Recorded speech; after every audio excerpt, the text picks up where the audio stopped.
Hello everyone, आप सभी का पुनः IHRCC फोरम में स्वागत है। मैं हूं जीके पांडे और आज आप सभी के लिए काफी महत्वपूर्ण टॉपिक लेकर आया हूं, जिसे जानकर आप भी एक नागरिक, भारत के नागरिक होने पे आप गर्व करेंगे और साथ ही आपको जानकर काफी अच्छा लगेगा कि क्या संविधान, क्या कानून हमें इस चीज की भी इजाजत देती है। क्या एक नागरिक होने के नाते मेरे पास वो अधिकार है जिसे आज तक आप नहीं जानते थे। आज मैं आप सभी को उस कानून में दिए गए प्रावधान के बारे में बताएंगे, जिसे जानकर आप काफी रियल में आप एक गौरवान्वित महसूस करेंगे और लगेगा कि नहीं, मेरे पास भी एक एडिशनल पावर है कि मैं आपको गिरफ्तार कर सकता हूं यदि आप कोई संज्ञेय अपराध कर रहे हैं। यानी कि एक व्यक्ति, जैसे पुलिस किसी को गिरफ्तार करती है, कोई व्यक्ति अगर अपराध करता है, कोई व्यक्ति यदि संज्ञेय अपराध करता है या वैसा अपराध करता है जिसमें बेल नहीं मिल पाएगा या जो नॉन बेलेबल सेक्शन में जो आते हैं वो अपराध, यानी कि संज्ञेय अपराध अगर कोई व्यक्ति कारित करता है तो जैसे पुलिस अरेस्ट करती है, क्या एक आम आदमी भी किसी को गिरफ्तार कर सकता है? क्या ऐसा प्रावधान कानून में है? तो मैं आपको बताता हूं, जी हां, बिल्कुल एक आम आदमी भी किसी को गिरफ्तार कर सकता है। और यह बात जो है आपके जो ये पहले कानून में भी थे और नए जो लॉ एस्टैब्लिश्ड हुए हैं, जो हमारा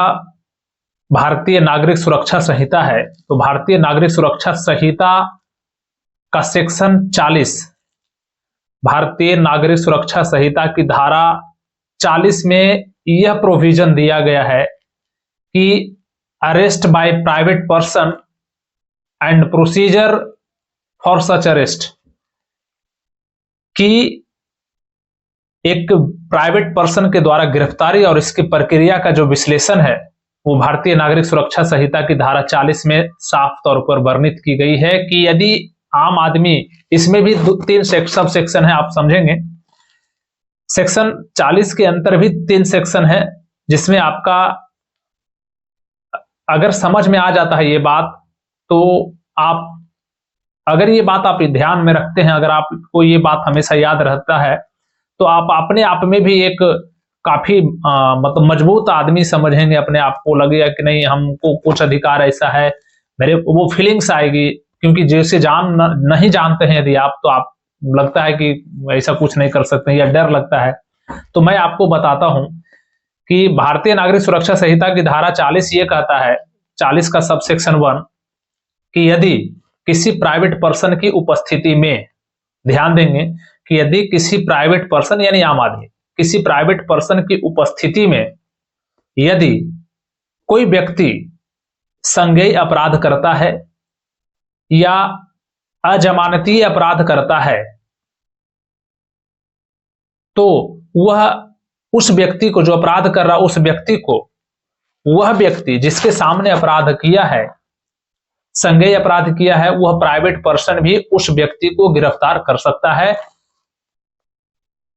और गिरफ्तार उसमें क्या है कि आपको एक चीज ध्यान में रखनी होगी कि जब आप किसी प्राइवेट, मतलब आप जब किसी अपराधी को गिरफ्तार कर रहे हैं जो संज्ञेय अपराध किया है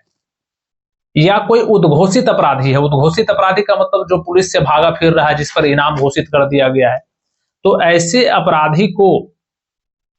एक प्राइवेट पर्सन भी गिरफ्तार कर सकता है। लेकिन आपको उस व्यक्ति को गिरफ्तार करने के समय से लेकर 6 घंटे के भीतर आपको पुलिस को उसे सौंप देना होगा। उस व्यक्ति को आपको पुलिस के हाथ सौंप देना होगा जब आप किसी अपराधी को गिरफ्तार करते हैं जो संज्ञेय अपराध करता है। और वो संज्ञेय अपराध, जैसे कोई मान के चलिए मर्डर किया है, कोई आर्म्स रखे हुए है ना, या आर्म्स का भय दिखा रहा है पब्लिक प्लेस में या कहीं पे भी हथियार लेकर के, या कोई गोला बारूद बम लिए हुए है या उड़ाने का धमकी दे रहा है और उसके पास अगर बम वगैरह है या कुछ और ऐसे है। इसके अलावा कोई ह्यूमन ट्रैफिकिंग कर रहा है या कर करके भाग रहा है या किसी बच्चे को लेकर के भाग रहा है, ये सब अपराध जो है, या जैसे सेक्सुअल ऑफेंसेस हैं, ह्यूमन ट्रैफिकिंग मैंने आपको बताया। इसके अलावा या ऑफेंसेस, वैसे भी सेक्सुअल ऑफेंसेस जो खास करके बच्चों आदि के साथ होते हैं, उस परिस्थिति में ऐसे तमाम संज्ञेय अपराध करते हुए कोई व्यक्ति अगर पकड़ा, एसिड अटैक जैसे मामला है, कोई मान के चलिए पब्लिक प्लेस में आया, कोई लड़की के ऊपर एसिड डाल करके भाग जा रहा है, तो ऐसे व्यक्ति को भी आप गिरफ्तार करके उसे 6 घंटे के भीतर आप पुलिस को सौंप देंगे।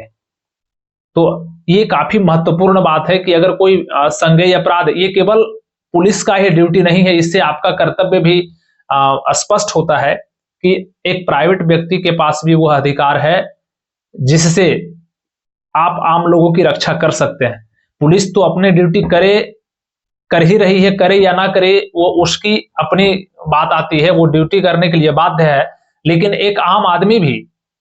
अगर आप चाहें, अगर आपके सामने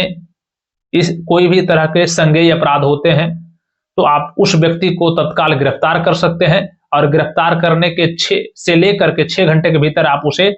किसी भी पुलिस, जो नियरेस्ट पुलिस स्टेशन है, आप उसे वहां भेज दें। अगर पुलिस उपस्थित नहीं है, मान के चलिए गिरफ्तारी के वक्त में पुलिस नहीं आई, आपने फोन किया पुलिस नहीं आई, तो आपका यह कर्तव्य बनता है कि जो आपका नियरेस्ट पुलिस स्टेशन है वहां पर जाएं और उसे आप जो है उससे सौंप दें। फिर सब सेक्शन 2 में क्या कहता है? सब सेक्शन 2 ये कहता है कि यदि मानकर चलिए, सब सेक्शन 2 ये कहता है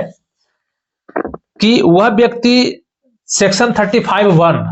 आप इस जैसे सेक्शन 35 BNSS जो है, भारतीय नागरिक सुरक्षा संहिता की धारा 35 का के हिसाब से अगर वो अपराधी है, यानी आप इस बात को तब समझेंगे सेक्शन 35(1) क्या कहता है। आप हमारा इसका जो लेक्चर है पहले का, वो मैं अपलोड कर चुका हूं, उसे आप अवश्य देख लेंगे। यानी उसमें कहता है अरेस्ट विदाउट वारंट, है ना।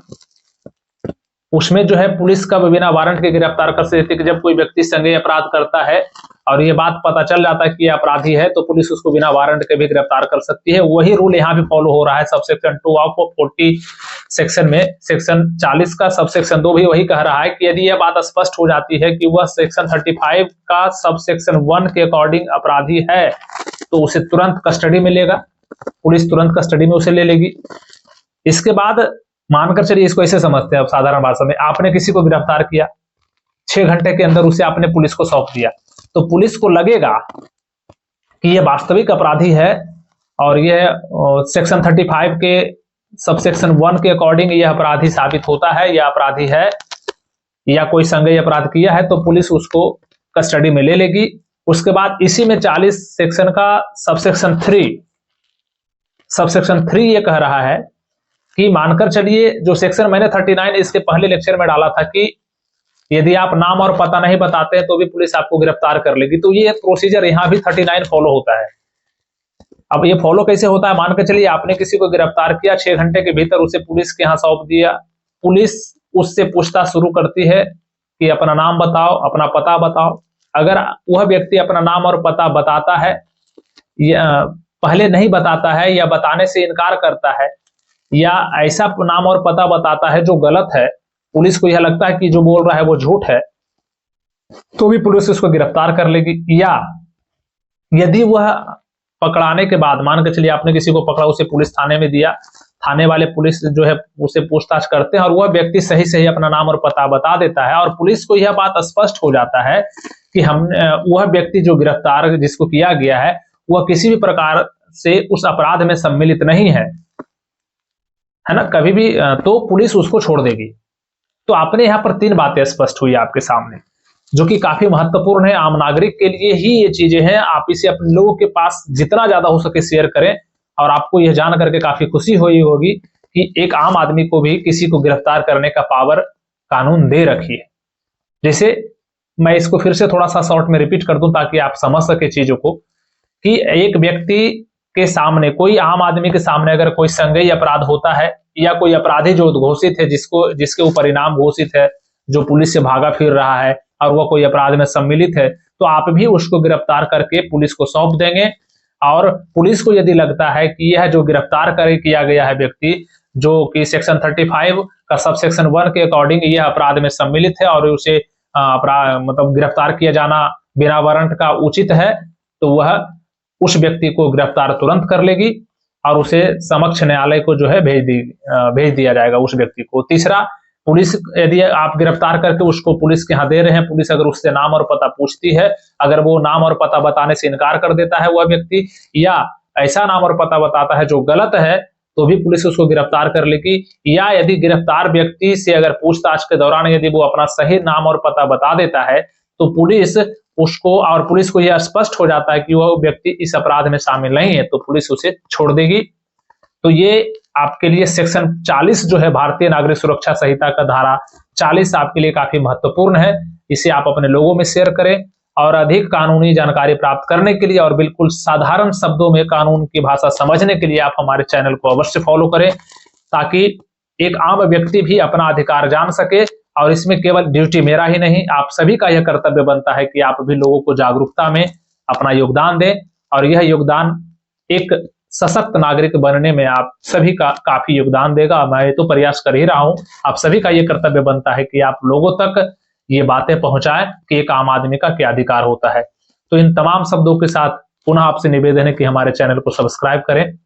हमें सहयोग करें, ताकि मेरा भी मनोबल बढ़ता रहे और हम आपके लिए नित्य प्रतिदिन एक नए नए कानून की जानकारी और जो आपके अधिकार से संबंधित बातें हैं मैं आपके लिए लेकर आता रहूं। तब तक के लिए आप स्वस्थ रहें,